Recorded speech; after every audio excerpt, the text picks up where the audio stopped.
पिता कुर्बान उन्हनि जा लखे एहसान यादे पिता कुर्बान उन्हनि जा लखे एहसान शहीदनि जे रत सां शहीदनि जे रती लालान में मिलबो पिता मेहरान में मिलबो रती हर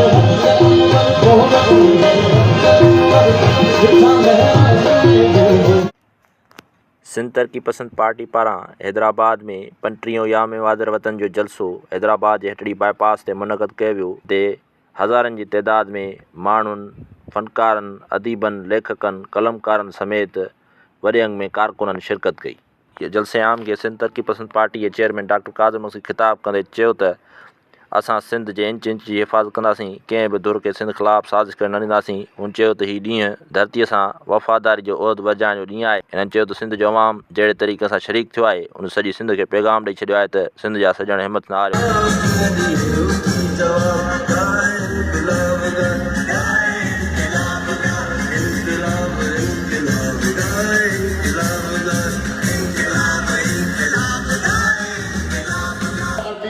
कलमकार वकील कांश्वर दुकानदार ज़मींदार हारी मजदूर ऐं उन जा पढ़ियल बाग़ैरत नौजवानों तमामखे यौम मादरे वतन मुबारक यौम मादरे वतन मुबारक यौम मादरे वतन मुबारक। दोस्तों साथियों अज जहिड़े तरीक़े सां ही असांजूं भेनरूं असांजी जदोजहद साथियाणियूं ऐं ही सिंध जो अवाम जहिड़े तरीक़े सां अॼु हिन जलसे में शरीक थियो आहे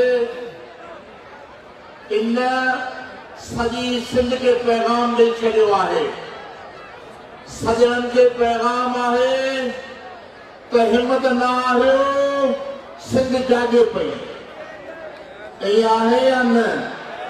सिंध जागे पई या सिंध सुधी पई आहे? ऐं दुश्मननि खे इहो पैगाम ॾेई छॾियो आहे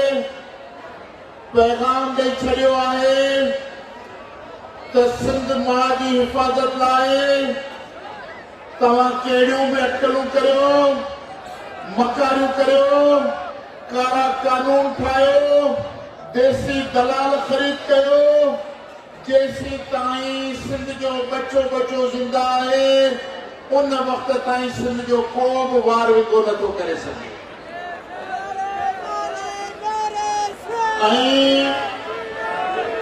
ऐं तरक़ी पसंद पार्टी जे सियासी मुखालफ़नि खे इहो पैगाम ॾेई छॾियो आहे त हक़ीक़ी रस्तो, सचो रस्तो, इनकलाब जो रस्तो, क़ौम जो मुक़दर संवारण जो रस्तो, क़ौम खे ग़ुरबत ज़िल्लतुनि मां कढी बावकार ज़िंदगी ॾियारण जो रस्तो सिर्फ़ हिकु रस्तो आहे जेको सिंध तरक़ी पसंद पार्टी जे मंशूर ते हलंदे क़ौम जी नए सिर तामीर करे सघे थो। इन जे करे वाम में वरतल माण्हुनि खे, अदम बेसाई जे वरतल माण्हुनि खे आऊं पैगाम ॾियणु चाहियां थो त वामनि मां निकिरो। हे वॾा तुमनदार, कलंजी वारा, जागीरदार, भोतार, मीर पीर, ही दहशतगर्द, ही तालिबान को बि सिंध जे मुक़दर खे तब्दील नथो करे सघे। सिंध जो मुक़दर सिंधी माण्हुनि जे हथनि में आहे, तव्हांजी हिम्मतुनि में लिकल आहे सिंधी अवाम जो मुक़दर। ऐं उन सिंध जे अवाम जे मुक़दर खे उजाड़ण लाइ जेको तरक़ी पसंद पार्टी प्रोग्राम ॾिनो आहे पैगाम ॾिनो आहे, उन पैगाम ते हलंदे सिंध खे कामयाबी सां हमकिनार करे सघूं था, ज़िलतूं ख़तम करे सघूं था, बेरोज़गारी ख़तम करे सघूं था, ग़ुलामी ख़तम करे सघूं था, घटि वधाई जो ऊच नीच जो निज़ाम ख़तम करे सघूं था। ऐं हिकिड़े पोरियत हारी जी माउ, हिकिड़े मज़दूर जी धीअ, हिकिड़े मोची राज़े वाढे जो पुटु हिन ज़मीन ते हाकिम ऐं मालिक थी बग़ैर ख़ौफ़ जे बावकार तरीक़े सां रही सघे थो। उहो रस्तो सिर्फ़ तरक़ी पसंद पार्टी वटि आहे। उहो रस्तो तरक़ी पसंद पार्टी जे मंशूर में आहे, इज़त आबे ख़ुशहाली जे इनक़लाब में आहे। इन करे मां ॾिसां पियो त हर साल तव्हांजो वेसा वधे पियो, हर साल ही मेड़ वधे पियो। अॼोको ही मेड़ इन ॻाल्हि जी गवाही ॾिए पियो त सिंध जा माण्हू हिन ज़िलतुनि भरी ज़िंदगी खां बेज़ार आहिनि। मां दावा सां चवां थो, 17 सालनि खां पीपल्स पार्टी हुकूमत करे पई, 17 सालनि में पीपल्स पार्टी हुकूमत करे पई। 17 सालनि खां पीपल्स पार्टी हुकूमत करे पई, पर पीपल्स पार्टी जा वज़ीर, मुशीर, बिरयानी जूं देगियूं, 2000 दिहाड़ी, मुख़्तियारकारनि जूं बसूं, कामोरनि जूं बसूं, पीपल्स पार्टी बिल्कुलु एॾो वॾो अवामी मेड़ नथी करे सघे, छो जो पीपल्स पार्टी अवाम जो एतमाद विञाए चुकी आहे, भरोसो विञाए चुकी आहे। सिंध जे माण्हुनि इहो तय कयो आहे, बुख मरंदासीं, मुक़ाबिलो कंदासीं, कंहिं जबर जे आॾो कंध न झुकाईंदासीं। तव्हांजो छा फ़ैसिलो आहे? कंध झुकाए ॾियण जो फ़ैसिलो आहे या ॻाठ ऊचो करे ॾियण जो फ़ैसिलो आहे? ॻाठ ऊचो करे ॾियण जो फ़ैसिलो आहे। कंहिंजो ॻाठ ऊचो करे ॾियण जो फ़ैसिलो आहे। हथ मथे करे ॿुधायो कंहिंजे ॻाठ ऊचो करे ॾियण जो फ़ैसिलो आहे। मुंहिंजा भाउर दोस्तो साथियो, अॼु 14 फरवरी आहे। 14 फरवरी वैलेंटाइन डे, मोहब्बतुनि जो ॾींहुं। को पंहिंजे पुट सां मोहब्बत कंदो आहे, को पंहिंजी ज़ाल सां मोहब्बत कंदो आहे, को पंहिंजी महबूबा खे पैगाम मोकिलींदो आहे। पर इन आम तरीन ॾींहं खे असां धरती सां मोहब्बत जो ॾींहुं जोड़े छॾियो आहे। असां सभिनी जूं मोहब्बतूं हिन धरती मां सां जुड़ियल आहिनि। तव्हांजो आहिनि या न आहिनि? इन जे करे मूंसां गॾिजी चओ, ऐं सिंध। मज़ो न आयो? ऐं सिंध। असां समूरा गॾिजी तोखे हैप्पी वैलेंटाइन डे चऊं था। जिंदाबाद, जिंदाबाद। मुंहिंजा दोस्तो साथियो, ही जेका जदोजहद आहे, ही जदोजहद गैरतुनि जी जदोजहद आहे। गैरतुनि जी जदोजहद आहे, सिंध जे वक़ार जी बहाली जी जदोजहद आहे। हिन जदोजहद में सिंध जे सवे माण्हुनि नौजवाननि पंहिंजूं ज़िंदगियूं क़ुर्बान कयूं आहिनि, जेल भुॻिया आहिनि, कोड़ा खाधा आहिनि, गोलियूं खाई शहादतूं माणियूं आहिनि, पर अञा ताईं पाण मंज़िल ते न रसिया आहियूं। मंज़िल ॾिठी आहे, छो त जागीरदारनि सॼे सिंध जे जागीरदारनि इहो फ़ैसिलो करे वरितो आहे त हू ता क़यामत हुकूमत कंदा। असां ग़रीब महिनतनि जा ॿार, महिनत कशनि जा ॿार, उन्हनि जी ग़ुलामी कंदासीं, नौकिरी लाइ उन्हनि खे रिश्वतूं ॾींदासीं, ॿार असांजो स्कूल न वेंदो, मज़दूरी ते वेंदो। मासूम माउ जो ॿार जेके स्कूल वञी तालीम करे इज़त जी मंज़िल ते पुॼणो आहे, उहो मज़दूरी ते वेंदो। इन तरीक़े सां असांजा स्कूल यरमाल, अस्पतालूं यरमाल, ज़िंदगी यरमाल आहे।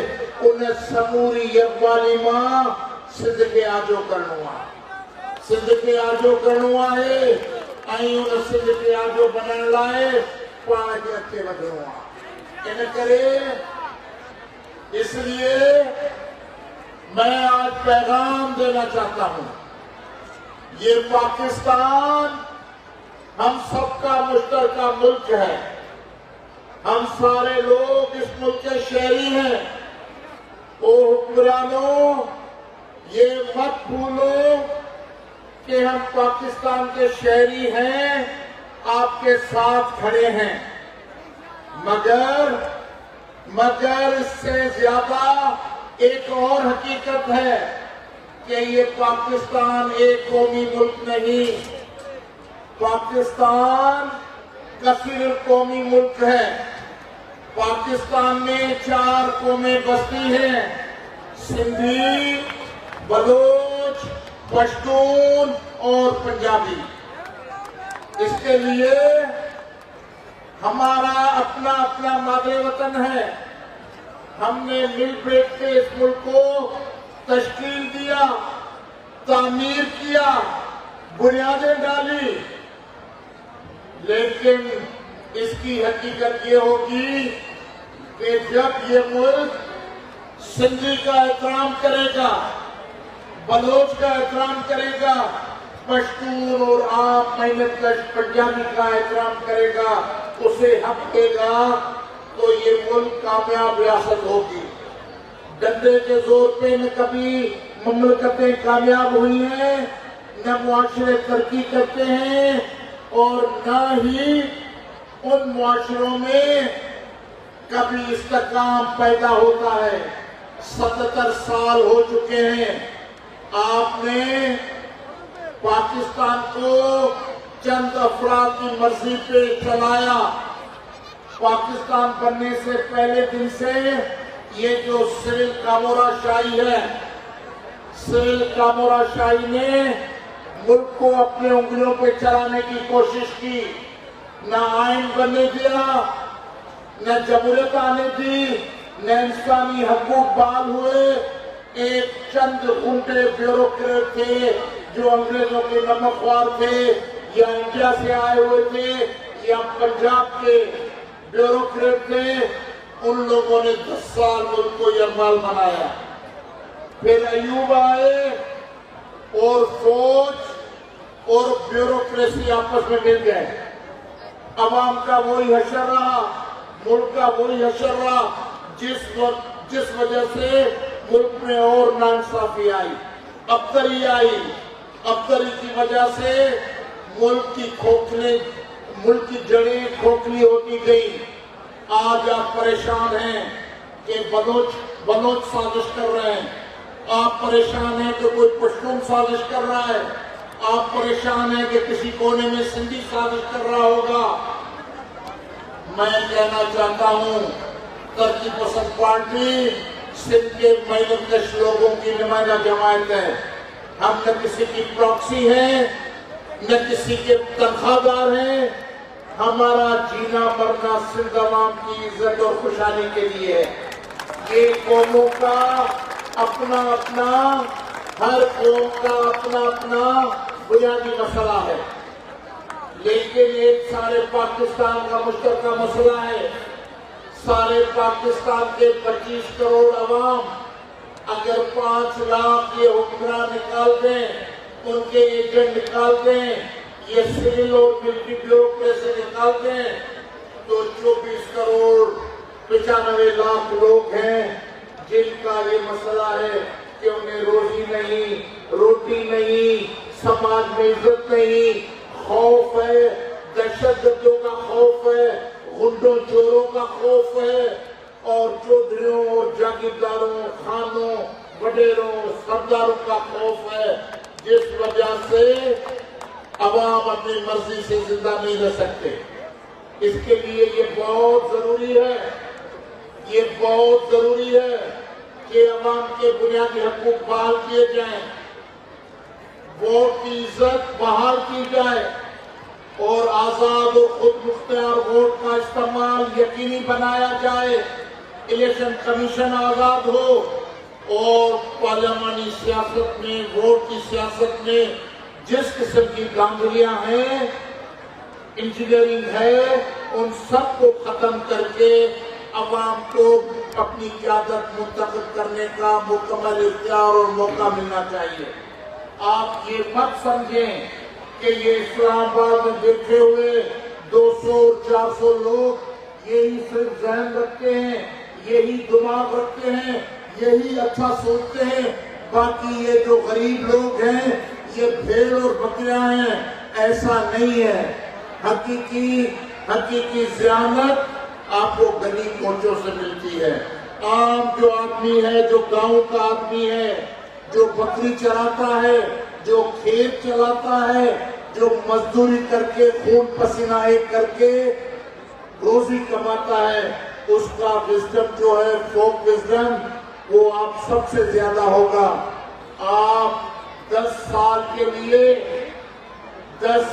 लिए ये अवामी जो ज़ियानत है, अवाम की जो लिबर्टी है, मुल्क का नज़्म व नस्क उनके हवाले कर दें।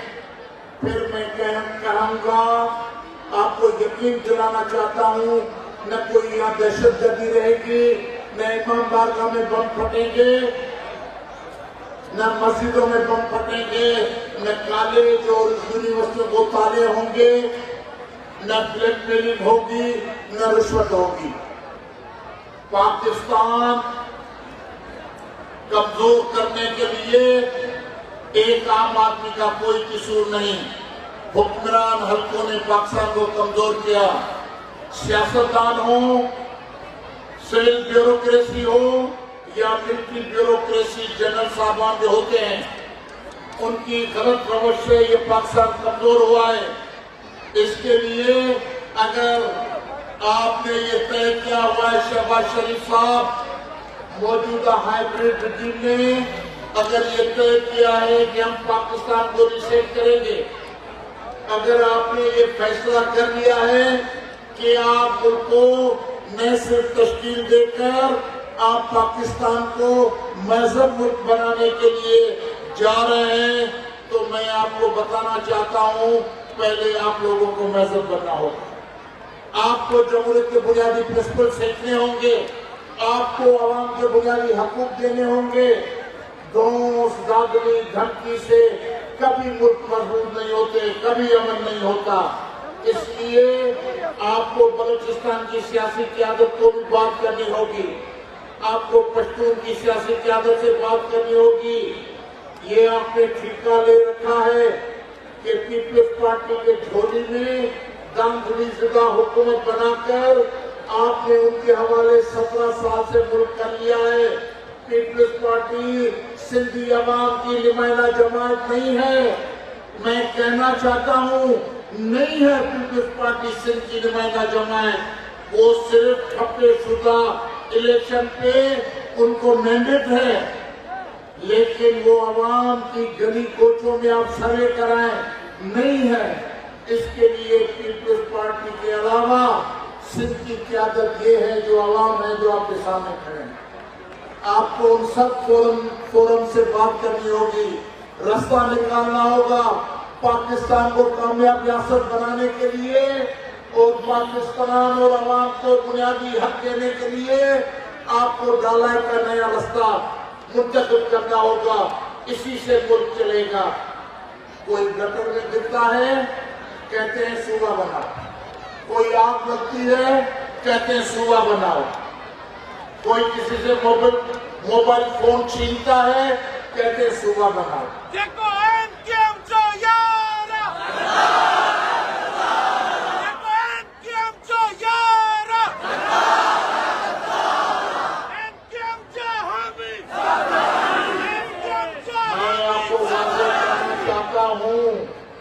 बिल्कुल वाज़ेह करना चाहता हूँ कि पाकिस्तान के बहुत सारे मुश्किलातें हैं।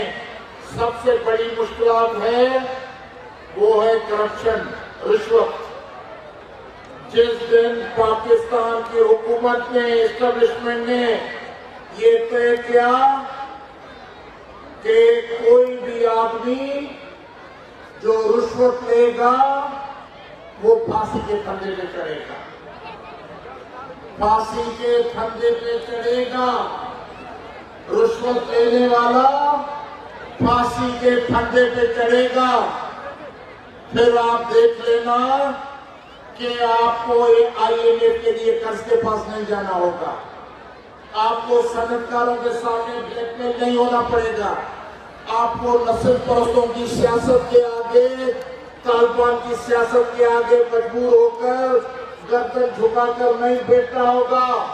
बावकार पाकिस्तानी की तरह, बावकार इंसानों की तरह आप अपनी कौम को शानदार मुस्तकबिल की तरफ ले जा सकते हैं। इसके लिए पहली जो खराबी है ये कराची के सनतकार, पता नहीं कहां से पागल पैदा हुए हैं जिन्होंने हर आमिर का साथ दिया। अयूब के दौर में कर्जे लिए खा गए, जिया के दौर में कर्जे लिए बैंकों के खा गए और माफ करा लिए। मुशर्रफ से रियायतें लेकर कोई कारखाना नहीं लगाया, खा गए। इमरान खान को भी बड़े मीठे मीठे सुनहरी बातें सुना के 4-5 अरब $4 बिलियन रुपए लेकर खा गए। और वो भी हमारा मुकद्दर तय करेंगे कि पाकिस्तान को चलाना है तो नए सूबे बनाओ, पैसे लेने बनाने हैं तो नए सूबे बनाओ। हम कराची को दुबई बनाएंगे। बकवास बंद करें, सूबा बनने से कोई दुबई नहीं होता। आप अवाम दुश्मन रिश्वतखोरों को फांसी पर चलाने से पाकिस्तान दुबई बनेगा। इसके लिए हम वादे करना चाहते हैं, या कोई आदमी पाकिस्तान के खिलाफ नारा नहीं लगाता। हम सारे पाकिस्तान को शहरी समझते हैं, अपने आप को बराबर का शहरी होने का हक मांगते हैं कि सिंधी को भी पाकिस्तान का शहरी समझा जाए, बराबर का शहरी समझा जाए, जिंदगी के मौके पूरे बराबर के बुनियाद पे दिए जाएं। ऐसा पाकिस्तान होगा तो ये पाकिस्तान चलेगा। पीपल्स पार्टी आपको झूठ बोलती है, झूठ और गुमराही फैलाती है कि अगर आप हमें इख्तियार देंगे, नहीं देंगे तो मुल्क तोड़ने वाले मजबूत हो जाएंगे। कल ये इंडिया के प्रॉक्सी आ जाएंगे, पाकिस्तान को कमजोर कर देंगे। पीपल्स पार्टी पाकिस्तान तोड़ने का ये मजाक करके, झूठी लफाजी करके एस्टेब्लिशमेंट से हमेशा आशीर्वाद लेकर सिंध की हुकूमत कर रही है। आप जानना चाहते हैं कि जरदारी और बिलावल भुट्टो के 17 साल में सिंध के साथ क्या हालत है। हमारी माएं अपने छोटे मासूम बच्चे बाजारों में बेचने के लिए मजबूर है। अस्पतालों में इलाज नहीं है, स्कूल बंद हैं, हमारे बच्चे यरबाल हैं, मदरसों में या मजदूरी पे हैं। सारा नशे का नेटवर्क, सारे पाकिस्तान में जो नशे का नेटवर्क है कराची से शुरू होता है, कराची से शुरू होता है। इनकम के जरिए, पीपल्स पार्टी के जरिए सारे पाकिस्तान में पहुंचता है। कोई शरीफ आदमी, मिडिल क्लास आदमी अपनी बेटी को यूनिवर्सिटी नहीं भेज सकता, खौफ में है कि कहीं बच्ची हीरोइन के नशे में न फंस जाए, आइस के नशे में न फंस जाए। इस तरह इन्होंने हमारा मुकद्दर यमराज बना रखा है, अंधेरों के हवाले से करती है। हमारे ग्रेजुएट बच्चे यूनिवर्सिटी से पोजीशन होल्डर बन के आते हैं और जब रोजगार का वक्त आता है, नौकरी का वक्त आता है तो रिश्वत मांगी जाती है। 17 करोड़ 17 ग्रेड की नौकरी 2 करोड़ 15 करोड़ की नौकरी 1.5 करोड़, 12 ग्रेड की नौकरी 1 करोड़, इस तरह चपरासी की और स्वीपर की नौकरी भी 10-10 लाख में बिकती है। ये पीपल्स पार्टी ने सिंध को दिया है।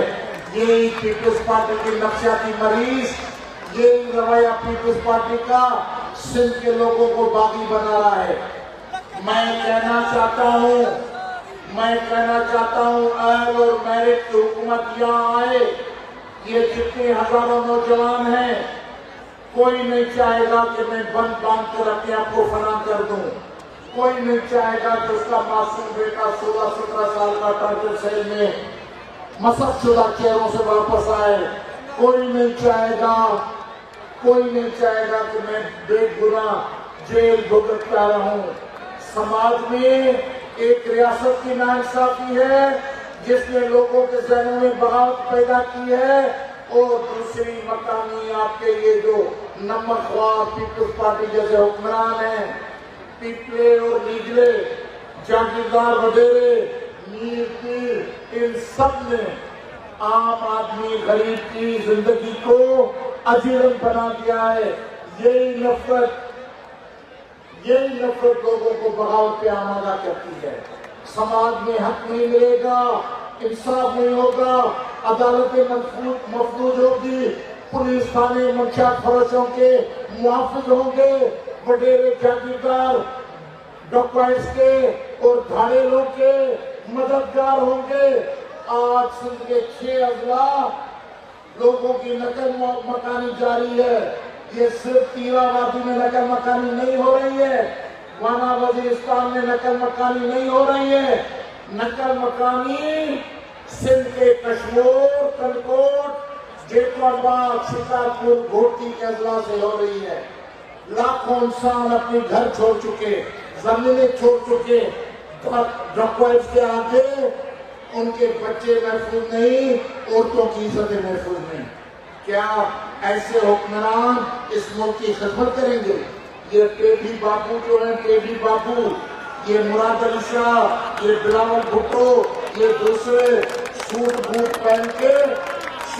पहन के लंदन में, यूरोप में बड़े जमूरे के भाषण देते हैं। लेकिन सिंध के लोगों के दिलों से पूछें कि उन्होंने सिंध को किस तबाही में फेंका है। आगा पुछण चाहे तो जरदारी की हुकूमत में मुतमिन आयो छा, लेकिन आयो हथ मथे करे लोडियो, आयो मुतमिन जरदारी की हुकूमत में।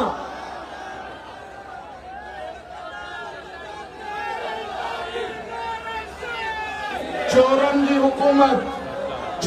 हुकूमत, लुटेरन की हुकूमत, सिंध की दुश्मनन की हुकूमत, गरीब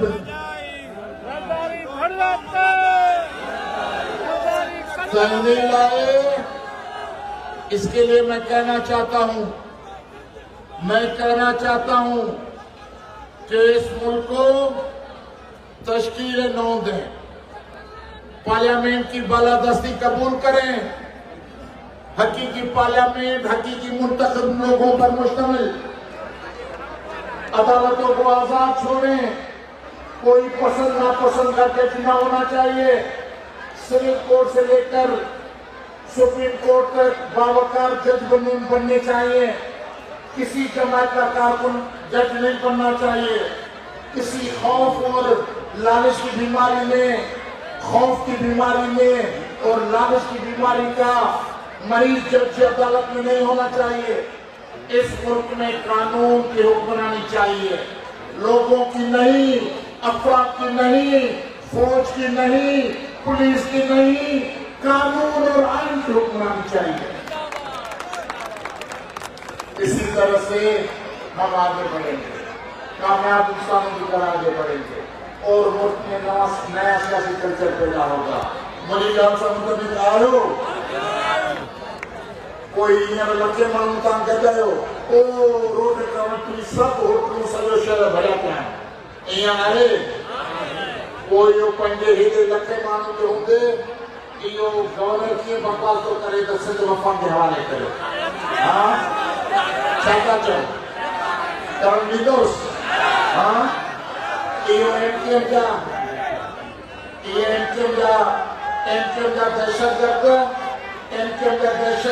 दहशतगर्द ऐं उन जा सिंधी साथारी छा एमकेएम जा दहशतगर्द ऐं उन जा सिंधी साथारी चवनि था त मिली ख़ैर यार ॿ सूबा टे सूबा थिया पोइ बि सिंध त रहंदी सिंध खे कुले ते न खणी ईंदो लानत अथव अहिड़ी सोच ते शर्म अथव अहिड़ी सोच ते सिंध असांजी मां आहे कंहिंजी मां आहे उथी बि ॿुधाए छॾियो कंहिंजी मां आहे सिंध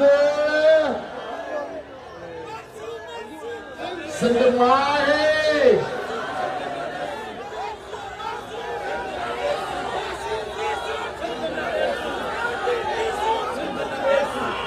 सिंध मां आहे ऐं सिंध मां जो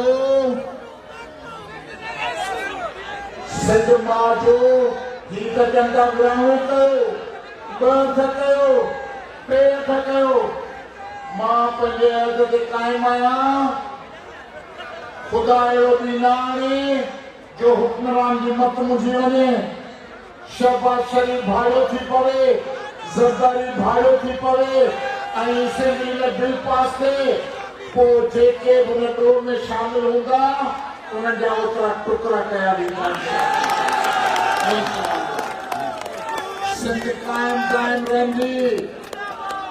सिंध काइम दाइम रहंदी क़यामत ताईं काइम रहंदी जो सिंधी 5 लख न आहिनि सिंधी 50 लख न आहिनि सिंधी 10 करोड़ आहिनि दुनिया में 6 करोड़ सिंध में ऐं 10 करोड़ सॼी दुनिया में 10 करोड़ माण्हुनि खे केरु ख़तमु करे सघंदो आहे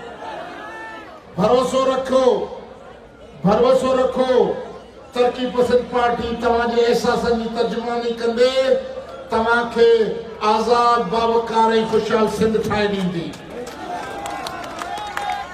ऐं मां इहो चवणु चाहियां थो त हिन वक़्तु जेका वधि खां वधि ज़रूरत आहे सिंध खे इताद ऐं मधी जी ज़रूरत आहे छाजी ज़रूरत आहे इताद ऐं मधी जी तालिबान जे हामियुनि खे चवां थो त सिंध अज़ीम ऐं सिंध लाइ मोटी अचो छा सिंध अज़ीम आहे एमकेएम जे हामियुनि खे चवां थो सिंध मां अज़ीम आहे मादरवत नज़ीम आहे सिंध लाइ मोटी अचो ऐं पाकिस्तान जे इक़्तिदार जा ख्वाब ॾिसंदड़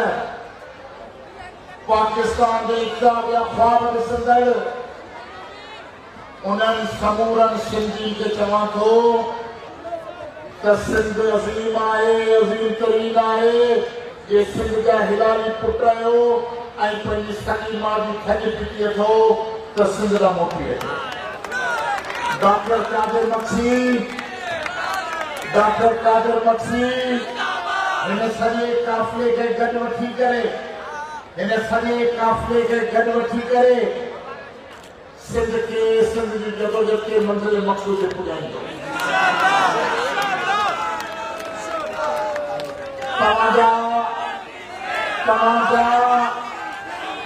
तव्हांजा रौलाक तव्हांजा बुक्स में वरतल बकवासूं तव्हांजूं जहालतूं तव्हांजा अक़ीदे परस्तियूं ऐं तव्हांजी 20 सालनि खां बक टुटे वारी बक ऐं भौंक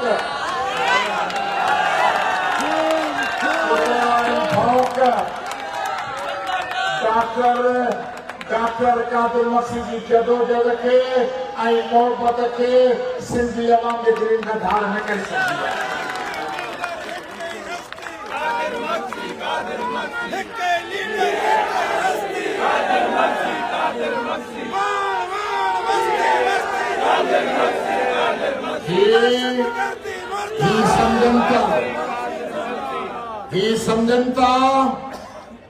ही समझन था तहसील कादिर मक्सी के खिलाफ लिखंदासीं स्थिति के खिलाफ लिखंदासीं स्थिति खत्म थी वेंदी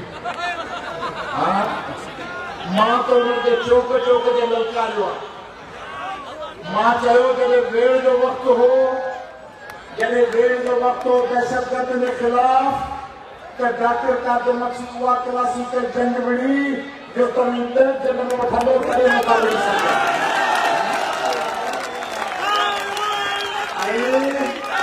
ऐं जॾहिं सियासत जो वक़्तु आहे, जॾहिं सियासत जो वक़्तु आहे, जॾहिं सियासत जो वक़्तु आहे त डॉक्टर कादिर मक्सी जी सियासत जो अवामी मोहब्बत ऐं ताक़त जो इज़हार इहो आहे। तव्हां 20 जमायतूं गॾिजी वञो, 20 जमायतूं गॾु थी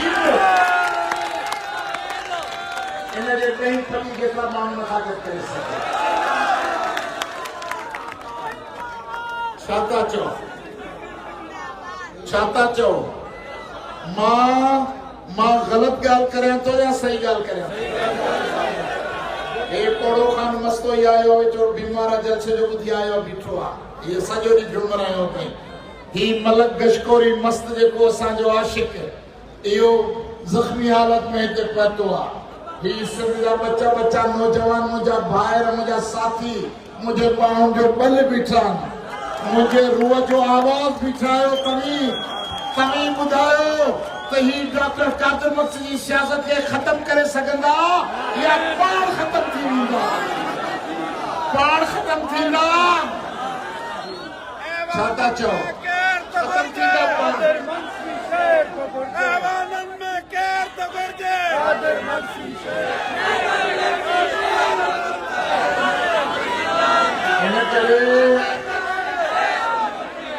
इन करे पाण खे नई सिंध ठाहिणी आहे, नई सिंध ठाहिणी आहे। इज़त वक़ार जी सिंध, ग़ैरतुनि वारी सिंध, सिंधी टोपी पटे अजरक जी मालिकी वारी सिंध, हारी में मज़दूरनि जी हक़मियत वारी सिंध, जिते हारी मज़दूर जो पुटु हाकिम हुजे, लुचो चोर लोफर गद्दार एजेंट उन खां कन खां पकड़े या समुंड में गरक कबो या मिटी में दफ़न।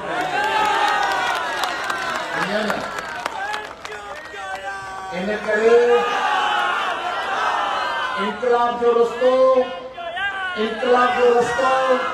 सच जो रस्तो, क़ौम जी तकदीर तब्दील करण जो रस्तो ऐं सिंध संवारण जो रस्तो उहो ई रस्तो आहे जेको डॉक्टर कादिर मक्सी जो रस्तो आहे।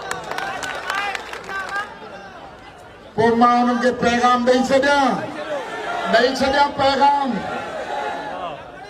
ओ रत जा सौदागरो, ओ सिंध मां जे नाले खे खपाइण वारो, तव्हीं टेक्नोलॉजी जा कोडिंग आईटी जा तूफ़ान खड़ा करे छॾियो। तव्हां सॼो ॾींहुं माण्हुनि खे गुमराह कयो। डॉक्टर कादिर मक्सी एसटीपी जदोजहद जो ख़त्म ते परे तव्हां छोड़ो नथा पाए सघो। तरक़ी पसंद पार्टी रोज़ वधंदड़ आहे। काल्ह पाण 7 में हुआसीं, न टियों ॾींहुं 7 में हुआसीं, काल्ह हज़ारनि में हुआसीं, अॼु पाण लखनि में आहियूं। ऐं सुभाणे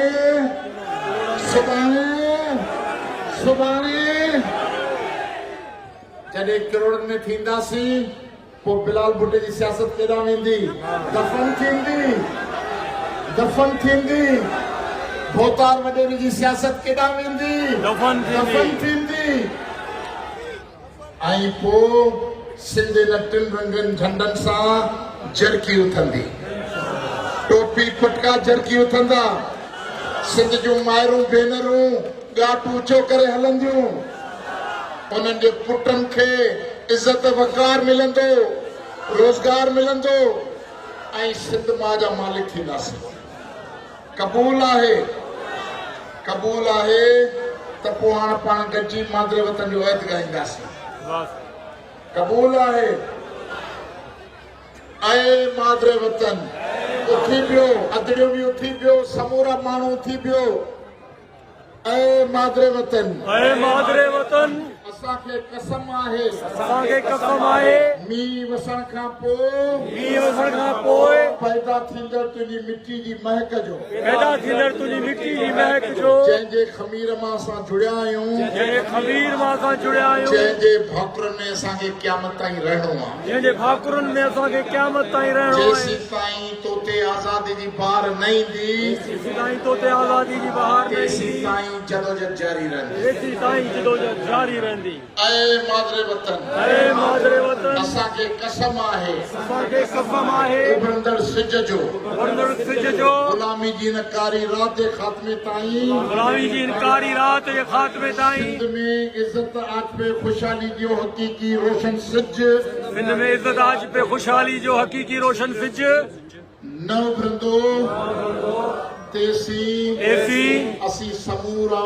असीं समूरा तुंहिंजे वजूद जे वेरनि सां तुंहिंजे वजूद जे वेरनि सां हर मोर्चे ते वेर जारी रखंदासीं। हर मोर्चे ते इतिहास कंदासीं। ऐ मादरे वतन ऐ मादरे वतन असांखे कसम आहे असांखे कसम आहे तुंहिंजी तकलीफ़ जे पहिरें ॾींहं खां तुंहिंजी तकलीफ़ जे पहिरें ॾींहं खां अॼु ॾींहं ताईं अॼु ॾींहं ताईं तोते वहंदड़ बेगुनाह रत जो तोते वहंदड़ बेगुनाह रत जो असीं तुंहिंजे सींध असीं तुंहिंजी सींध अमन अमन आश्ती जे सितारनि सां जे सितारनि सां सजाईंदासीं सजाईंदासीं। हिते को बि फोरू हिते को बि फोरू ऐं लुटेरो न रहंदो ऐं लुटेरो न रहंदो। ऐ मादरे वतन ऐ मादरे वतन असांखे कसम आहे असांखे कसम आहे तुंहिंजे शहरनि जो तुंहिंजे शहरनि जो बहरनि जो बनियुनि ॿारनि जो बनियुनि ॿारनि जो जबलनि जो सरहद जबलनि जो जेकॾहिं हिकु पल बि तोखे विसारियूं जेकॾहिं हिकु पल बि तोखे विसारियूं त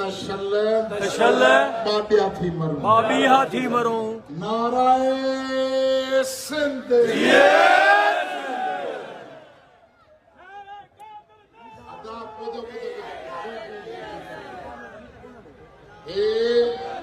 मुंहिंजो मोहतात अंदाज़ो आहे 70-80 हज़ार माण्हू आहिनि हिते 70-80 हज़ार आवाज़ अहिड़ो अचे जो बिलावल भुट्टे खे बिलावल हाउस में छिक पवे ऐं शहबाज शरीफ इस्लामाबाद में कुर्सी तां किरी पवे। छा था चओ? शहबाज शरीफ इस्लामाबाद में कुर्सी तां किरी पवे। नाराए सिंध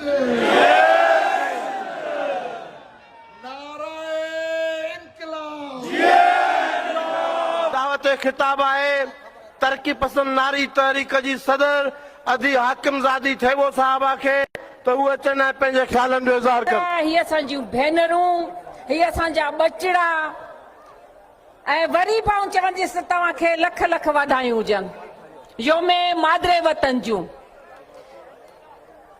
असांजूं ही जेके भेनरूं आहिनि ही सिंध जूं अमीर धीअरूं पंहिंजे वड़ा किराया भाड़ा करे हिते रसियूं आहिनि ऐं हिननि खे का नौकरीअ जी लालच कोन्हे ऐं न ई का ज़मीन जी आहे। ही सिर्फ़ योमे मादरे वतन ते आयूं आहिनि पंहिंजी सिंध मां वटि। ईअं आहे जा कोन्हे? ईअं आहे न? जिन माण्हुनि चयो पिए त डॉक्टर कादिर मक्सी जी पार्टी ख़तम ऐं सम्झां थी त अॼु पाण उहे ख़तम थी वेंदा असां त निंडूं हराम हूंदियूं। ही लखनि जे तइदाद में माण्हू ॾिसी ऐं मूंखे उमेद आहे त असां किरोड़नि में गॾु थी हीअं पंहिंजा प्रोग्राम मचाईंदासीं त पोइ भले दुश्मन जूं निंडूं फिटनि ऐं सॼण ख़ुशि थियनि। ईअं आहे जा कोन्हे? ईअं आहे न? त तई सभई मुंहिंजूं जेके भेनरूं आहियो जेके पंहिंजे घर मथां को 10 रुपया का 20 रुपया का 2 रुपया किरायो करे आई आहे। जीअं असांजी अधी खातू ओठो आहे अधी हाकिमज़ादी सियाल आहे इलाही असांजूं भेणूं आहिनि त उहे भेणूं जेके आहिनि उहे असांजूं बाघिलूं आहिनि असांजूं मारवियूं आहिनि। ऐं ॿी तव्हांखे शइ ॿुधायां त सिंध जेका आहे इंतहाई ॾुखे दौर मां गुज़रे पई ऐं मेन मसइलो असांजो पाणी आहे जेको असां वटां वञे पियो। केरु वठंदो? तई वठंदियूं डॉक्टर कादिर मक्सी जी अॻुवाणीअ में। ऐं असांजूं जेके ज़मीनूं वञनि पियूं इहे केरु वठंदो? तई सभई वठंदा डॉक्टर कादिर मक्सीअ जी अॻुवाणीअ में। लतीफ़ चयो ताला अखर जियनि मदी जिनी मन में असां ऐं पिरनि जूं उमेदूं पसंदि तिहां पोइ मरनि इन सूर में।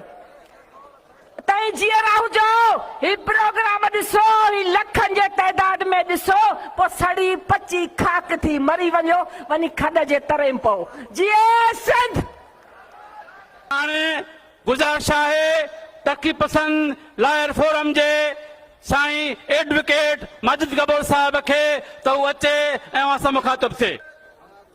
जीअं सिंध, जीअं असां तव्हांजी हक़ परस्त जदोजहद मोहब्बत जे ॾींहं ते धरतीअ खे, धरती माता खे बेटा ॾियण जो हिन खां वॾो ॿियो को बि तरीक़ो कोन थो थी सघे त हज़ारनि जी तइदाद में, लखनि जी तइदाद में इन धरतीअ जा बचा गॾु थी धरतीअ खे मोहब्बत आचूं था, धरतीअ खे प्यार आचूं था। दोस्तो साथियो, पाकिस्तान जे अंदरि इंसानी हक़नि जी जेका सूरत हाल आहे उहा ॾींहों ॾींहुं ॻणती जोगी थींदी पई वञे। कुझु टाइम पहिरियां इमान मज़ारी जेका हिकु सोशल वर्कर, पॉलिटिकल वर्कर, वकील आहे, उन्हीअ खे हिकिड़े ट्वीट करण जे इल्ज़ाम में 17 साल कैद जी सज़ा ॾिनी वई आहे ऐं उन्ही सां गॾोगॾु सॼे पाकिस्तान में ख़ासि तौर ते सिंध में कूड़नि मुक़ाबलनि जे नाले ते पुलिस सिंधी नौजवाननि खे क़तल करे थी। मिसिंग पर्सन जे नाले ते हज़ारे नौजवान गुम आहिनि ऐं इन सभु इंसानी हक़नि जी भनकड़ी जे ख़िलाफ़ तरक़ी पसंद पार्टी, सिंध तरक़ी पसंद लायर्स फोरम न सिर्फ़ आवाज़ उथारे थी, असीं तव्हां क़ौमी कारकुननि सां गॾिजी करे इन्हनि जे ख़िलाफ़ जदोजहद हलाईंदासीं। ऐं हिकिड़ी नंढड़ी ॻाल्हि चवंदुसि, बार एसोसिएशन जे हवाले सां डॉक्टर कादिर मक्सी साहब जो इहो बयान अची चुको आहे त ही वकीलनि जे अॻुवाणी में जेके धरना लॻाया विया इन जे पोयां खुफ़िया हथ हुया त जीअं सिंधी माण्हुनि जो सियासी तहरीकनि तां ऐं सियासी पार्टियुनि तां वेसा खजी वञे ऐं माण्हुनि खे यकीन ॾियारियो वञे त बार एसोसिएशन जा हिकिड़ो प्रोफेशन जेको आहे उहो तव्हांखे सभिनी सूरनि मां निजात ॾियारे सघे थो। ऐं उन खां पोइ बार एसोसिएशन जे अंदरि जेके गुंडा विहारिया विया आहिनि या कराची बार एसोसिएशन जेका एशिया जी सभ खां वॾी बार आहे उन में MQM जा माण्हू विहारे इदारा तबाह कया पिया वञनि। असां ऐं तव्हां सभु ही जेको बकवास कई पई वञे त 28 तरमीम हाणे आंदी वेंदी, इन जे लाइ मां तव्हांखे रिक्वेस्ट कंदुसि त पंहिंजूं सिफ़ूं मज़बूत कयो, सियासी कारकुनो पंहिंजूं सिफ़ूं मज़बूत कयो, क़ाइदे इनकलाब जे पोयां बीह करे सिंध जेको अगरि वार थिए थो त पोइ ईअं सीसा पिलाए दीवार वांगुरु बीह रहंदासीं इन धारियुनि जे साम्हूं ऐं गद्दारनि जे साम्हूं। यार चयो आहे जॾहिं बि सिंध सॾु कयो त पोइ अची पट के वर वियो ऐं जिन जूं माऊं शीअणूं ऐं मौत तिन लाइ मेणो, अचो अचो अचो अचो जो वक़्तु ॾाढो तंग आहे, जंग जंग जंग आहे, मुंहिंजी तोसां जंग आहे, पलीत पैर कर परे ही धरती मुंहिंजो नंगा। जी सिंध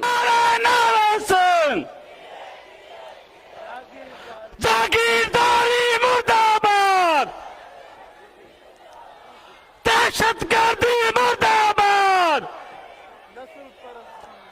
नस्ल परस्ती मुर्दाबाद। पीर खैरमंद मक्सी खे ऐं दीदार सब्ज़ोई खे त हू अचनि ऐं क़ौमी गीत ॿुधाइनि। साईं सदाई करी मथे सिंध सुकार, दोस्त मिठा दिलदार आलम सब आबाद करी। वो इहा मिट्टी हुक्म करे दे हजार, इहा मिट्टी हुक्म करे दे हजार, ओ हुक्म करे दे, हुक्म करे दे, ओ हुक्म करे दे हजार,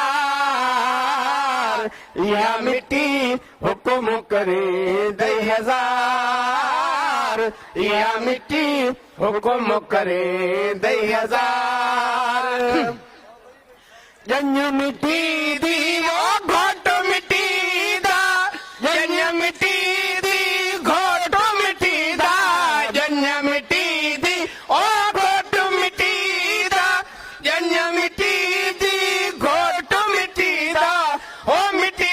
सिंध के कॉलोनाइज़ेशन में तब्दील करण जी साज़िश बंद कई वञे।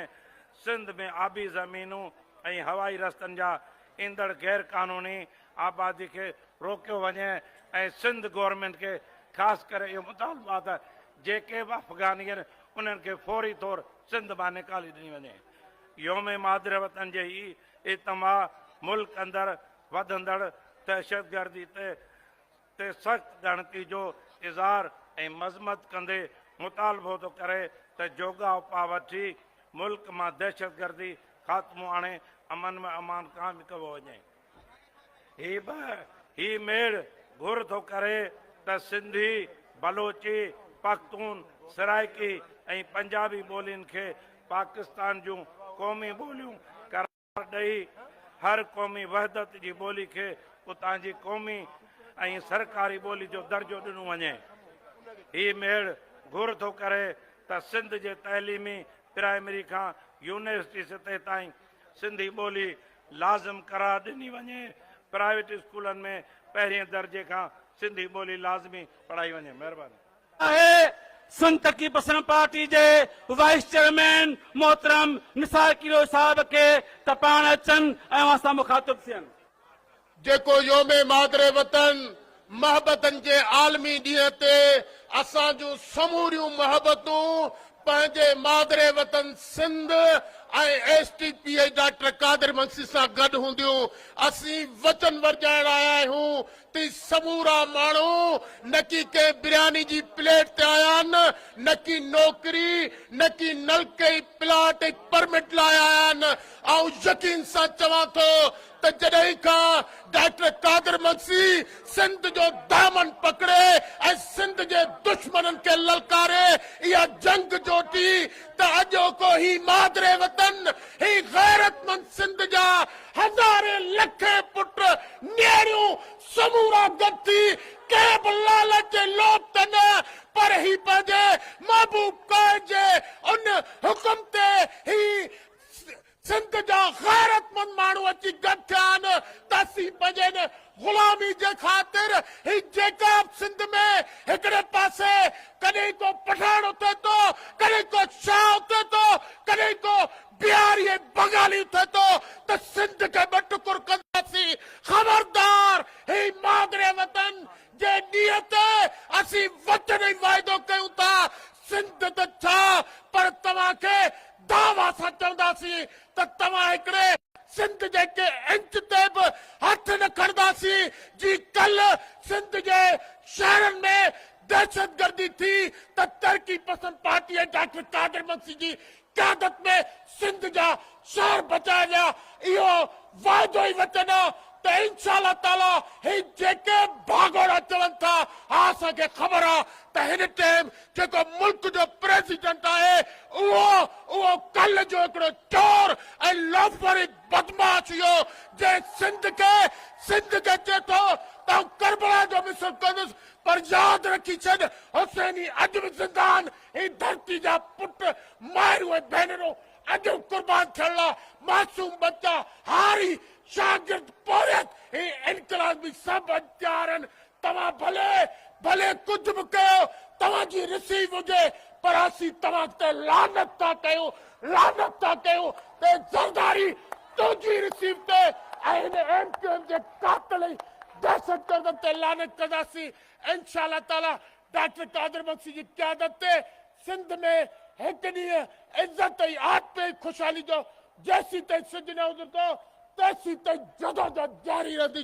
दावत खिताब आहे सिंध तरक़ी पसंद पार्टी जे वाइस चेयरमैन मोहतरम हैदर शाहणी साहब खे त उहे अचनि ऐं पंहिंजे ख़्यालनि जो इज़हार कनि। मोहतरम हैदर शाहणी साहब। ये सिंध जी जल जो आहे कसम जैसी आहे सीनो ऐं सीने में दम थिए सिंध ख़ातिर ही सिर बि कलम साथ हलंदो रहे लाट ॿरंदी रहे। सिंध तरक़ी पसंद पार्टी जो सरबराह मोहतरम में डॉक्टर कादिर मंसी साहब, मुंहिंजूं भेनरूं, मुंहिंजा भाइरो ऐं सिंध तरक़ी पसंद पार्टी जा जुवानो जिए सिंध योमे मादरे वतन मुबारक। ही 35 योमे मादरे वतन आहे।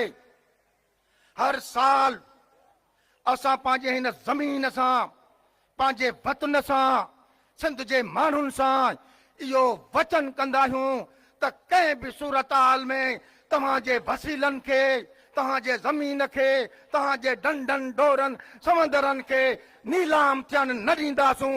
तव्हांजे आज़ादी वकार जे लाइ असां जंग कंदासूं पंहिंजे भेनरुनि सां ॿारनि सां माण्हुनि सां बचनि सां हिन ज़मीन हिन सिंध जे लाइ बिल्कुलु असां जंग कंदा रहंदासूं। मादरे वतन जो इहो ई पैगाम मुल्क खे मुस्तकम माशी पॉलिसी ॾिनी वञे ऐं मुल्क मां करप्शन जो मुकमल ख़ात्मो आंदो वञे। नंबर 16 सिंध में पियल सरकारी ज़मीन सिंध जे बेज़मीन हारियुनि में मालिकी जे बुनियाद ते इलामिट कयूं वञनि। ज़री ज़मीन जो मज़ूरी कंदड़ हारियुनि खे ट्रेड यूनियन ठाहिनि ऐं सोशल सिक्योरिटी में रजिस्टर कयो वञे। आख़िरी 17 ही इज्तिमा मुतालबो थो करे त सिंधु दरिया जे ॿिन्ही पासे ॿेलनि जी ज़मीननि तां कब्ज़ा ख़तमु कराए ॿेला बहाल कराया वञनि। तव्हां दोस्तनि जी महिरबानी।